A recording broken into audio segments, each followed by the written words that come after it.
Hi folks, welcome back to Math with Captain Rod. The purpose of this video is to demonstrate how to solve a differential equation where trigonometric substitution is involved. So what we're doing is we're looking at this example where square root of x squared minus 9 times dy dx is equal to 1. X greater than 3 because this function is elsewise not defined. Y at x equals 5 equals natural log of 3. And our job here is to find y of x. Now, first of all, this equation is first order, so it is separable. So I'm going to start separating the variables. dy is going to be on one side. On the other side, we're going to multiply by dx and then divide by square root x squared minus 9. This equation now is solvable by integration. Let's do this over here. So now we have integral of dy equals integral dx over square root x squared minus 9. Now the left-hand side is no problem. The integral dy is y plus a constant. We've got to figure out what this right-hand integral is. And I'm going to go ahead now. Technically both sides have a constant, but suffice to say they can be combined into one constant. So I'm just going to put, for now, y equals this integral dx over x squared minus 9, and we'll tack our constant on there. Right? So now it boils down to figuring out this, right? Integral dx over square root x squared minus 9. And, I see here, I'm looking at this bottom, I see it reminds me of Pythagorean theorems, so trigonometric substitution probably will work. As usual, I'm going to start this by writing out this trig theorem, sine squared plus cosine squared equals 1. Now we're looking for something squared, really minus 1. I'm going to take this thing and divide it by cosine squared. Now you may wonder, in most of my videos, when this form doesn't work, and I do a division, you may wonder why cosine and not sine. And the answer is it doesn't matter. You could divide this thing by sine squared and get something that's going to work just fine, but I usually do cosine, so I'm going to go and stick with that. When we take this and divide it by cosine squared, what we're going to get is tangent squared theta for this, plus 1 equals secant squared theta. Now I'm noticing I want something squared minus 9. If I take this 1 and move it over here, this is going to read tan squared theta equals secant squared theta minus 1. That's pretty close to what I'm looking at right here. X squared minus 9, secant squared theta minus 1. So the substitution I'm going to want to use here is x equals secant theta. But just secant theta won't do it, because right here we're going to have a secant squared minus 9. I want a 9 right there, so that I can factor the 9 out and leave me with an x squared minus 1, or leave me with a secant squared minus 1. So what I'm going to do is I'm going to let x equal 3 secant theta, so that in this spot we will end up with 9 secant squared theta minus 1, and the 9 can be factored. All right. Now, if x is equal to this, then dx is equal to 3. Now the derivative of secant theta is secant theta tan theta. And we got d theta here, because dx d theta would equal this. Right. Go ahead and make our substitution. So we're going to have the integral of dx, which is 3 secant theta tan theta d theta over square root of, now when we take 3 secant theta and square it, that's going to become a 9 secant squared theta minus 9. 9 secant squared theta is coming from right here, subbing that in. Now the 9 can be factored. I'm just going to write that right below. 9 times secant squared theta minus 1. And you can square root that 9, it'll become a 3. And then 3 over 3, those are going to cancel. So this is going to equal integral. And again, this 9 factored out cancels that 3. And we're left with secant theta tan theta d theta over square root of secant squared minus 1.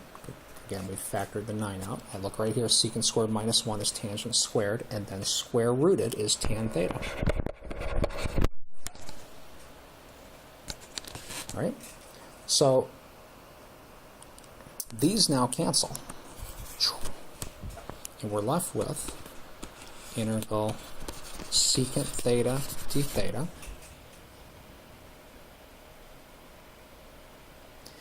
Now, right offhand, I'm not remembering. I know there's a little trick to integration of secant theta d theta. I think I'm going to take this for a moment, pause this, and remind myself about that trick and come back. Okay, folks, I'm back. I did myself a little reminder here. Integral secant theta d theta requires a little bit of a trick here, and I'm going to go ahead and talk about that. I don't know what that was, but okay.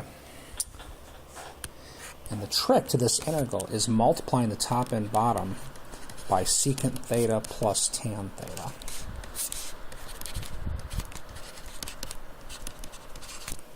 And the reason is this. Notice that the derivative of secant is secant tangent, and that's going to be this product. And the derivative of tangent is secant squared. That's going to be this product. So when we do this multiplication now,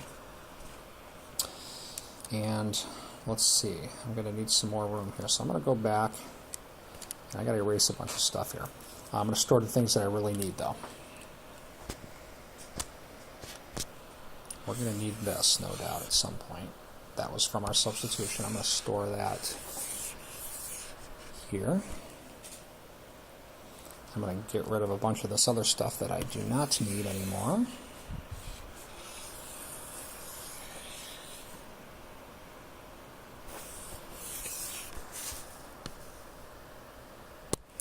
Okay. And now I'm going to write this product. So what we're going to have now is the integral of secant squared theta plus secant theta tan theta d theta. By the time we take this times both of these over secant theta plus tan theta. Okay, now I don't need this anymore. Okay, next step. Another substitution coming. So I'm going to now let u equal secant theta plus tan theta. And if we do that, du is then secant theta tan theta, that's from the derivative of secant, plus secant squared theta, that's from the derivative of tangent, okay, all times d theta, which means now we can rewrite this integral again as the integral. Now, secant squared theta, secant theta tan theta d theta, that's exactly what's sitting right here. Secant squared theta plus secant theta tan theta d theta. That entire top is du over secant theta plus tan theta is my u. This integrates to natural log u plus a constant. Now, keep in mind that natural log, or u, is equal to secant theta plus tan theta, right, plus a constant. Okay, now we're going to get values for the secant theta and the tan theta from here. Since x is equal to 3 secant theta, I guess I'll write this over here now. That means cosine theta is equal to 3 over x. And I'll make sure I did that right. Because if you solve this for secant theta, this is our first substitution, it would read x over 3. That means cosine theta is equal to 3 over x. I like working in terms of sines and cosines when I'm doing my trig. So here's an angle theta. Since cosine is 3 over x, that means this side is 3, this side is x. That makes this side equal to x, square root of x squared minus 9 by Pythagorean theorem. And write that x a little better. X squared minus 9. And again, that's coming from, give this a name like d. 3 squared plus d squared equals x squared. Okay, so we can finally say the original integral, which is what I called y, is equal to the natural log of secant theta plus tan theta. So I'm going to go ahead and put this in parentheses. Now secant is 1 over cosine, so that's going to be x over 3,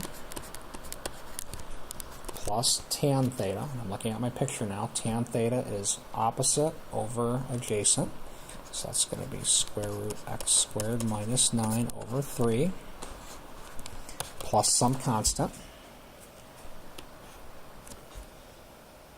All right, we're almost done. We pretty well have y as a function of x. The very last thing to do is we can nail down that constant from the fact that when x is 5, y is natural log of 3. Again, I need a little room to do that, so I'm going to get rid of some stuff. And if you're watching this video, you can go back and look at any portion that you want. Alright, so now I'm applying this condition. Oops.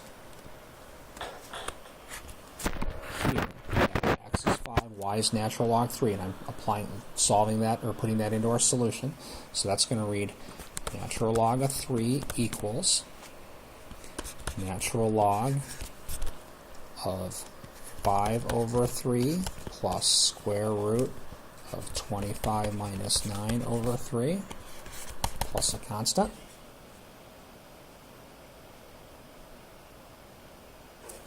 That's subbing 5 right here and here. So now we're going to have natural log of 3 equals natural log of, now kind of investigating here, 25 minus 9 is 16, square root of that is 4.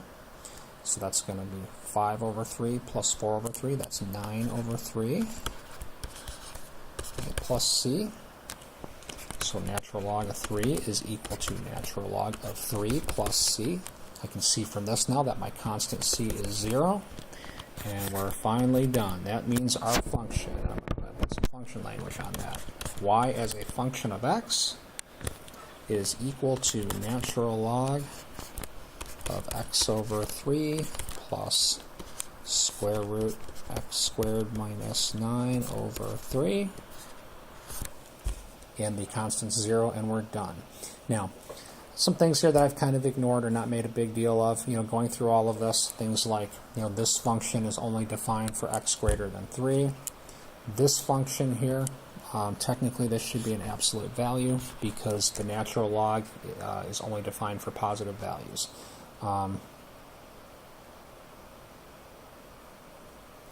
Anyway, I hope this video helps demonstrate all of these concepts. Have a great day.